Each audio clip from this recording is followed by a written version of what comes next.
যখন স্বৈরাচার মাথা চাড়াতে সাম্প্রদায়িকতা মৌলবাদ যখন কোন রাষ্ট্র ব্যবস্থার স্টিয়ারিং এ বসে তখন ভারত ও বাংলাদেশ সেখানে সংখ্যালঘুরা আক্রান্ত হবেই এবং তাই হচ্ছে। আমরা এর নিন্দা জানাচ্ছি। আজকে এই পরিবর্তনের নাম হাসিনার সরকারের অটোক্রেসির নামে যাদের হাতে সরকার গেছে তারা বলছে পাকিস্তানই তাদের সবচেয়ে বড় বন্ধু, তাদের সাথে সম্পর্ক স্থাপন করতে হবে। বঙ্গবন্ধু মুজিবুর রহমান তার হাজার হাজার মূর্তি ভেঙে ফেলেছে,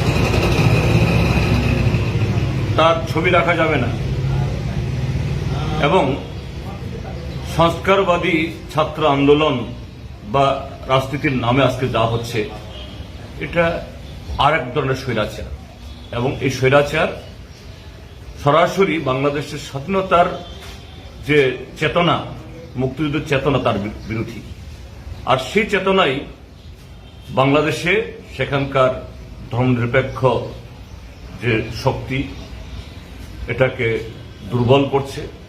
সেখানকার সংখ্যালঘু অংশের মানুষ, হিন্দু ধর্মাবলম্বী প্রায় প্রতিদিন তাদের উপর আক্রমণ ঘটছে, যা আমাদের দেশের মৌলবাদী যারা, এখানকার যারা তথাগত রাষ্ট্রবাদী, প্রায় এই দুটোর মধ্যে একটা মিল দেখা যাচ্ছে। কাজেই আমাদের দেশের বর্তমান রাজনীতির যেমন আমরা ব্যথিত, শঙ্কিত, এর বিরুদ্ধে ঐক্যবদ্ধ হওয়ার কথা বলছি, একইভাবে আমি সীমান্তের এপারে থেকেও আর একটা দেশের রাজনীতিতে হস্তক্ষেপ করার, নাক গলানোর অধিকার আমার নেই। কিন্তু তারপরেও একজন যে মানবতাবাদী, অবশ্যই যে কোনো নাগরিকের যে কোনো দেশের তার অভিমত ব্যক্ত করার অধিকার সেখানে আছে।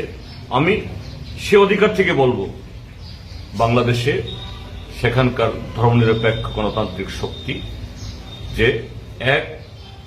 যে অটোক্রেসি বা স্বৈরাচারকে হটানোর জন্য আরো কট্টর স্বৈরাচারকে বসিয়েছে, তার বিরুদ্ধে সোচ্চার হন। তা না হলে পরে 1971 ইংরেজিতে যে চেতনা নিয়ে বাংলাদেশ গঠিত হয়েছে সে চেতনা ধূলিসাৎ হয়ে যাবে। পৃথিবীর যে কোনো প্রান্তেই হোক, যে কোনো এরকম যে মানবিকতার উপর যেখানেই আক্রমণ, গণতন্ত্রের উপর যেখানে আক্রমণ, সংখ্যালঘুর উপরে, তার অধিকারের উপরে যখনই এরকম এই হস্তক্ষেপ হয়, আমরা সবখানে সোচ্চার।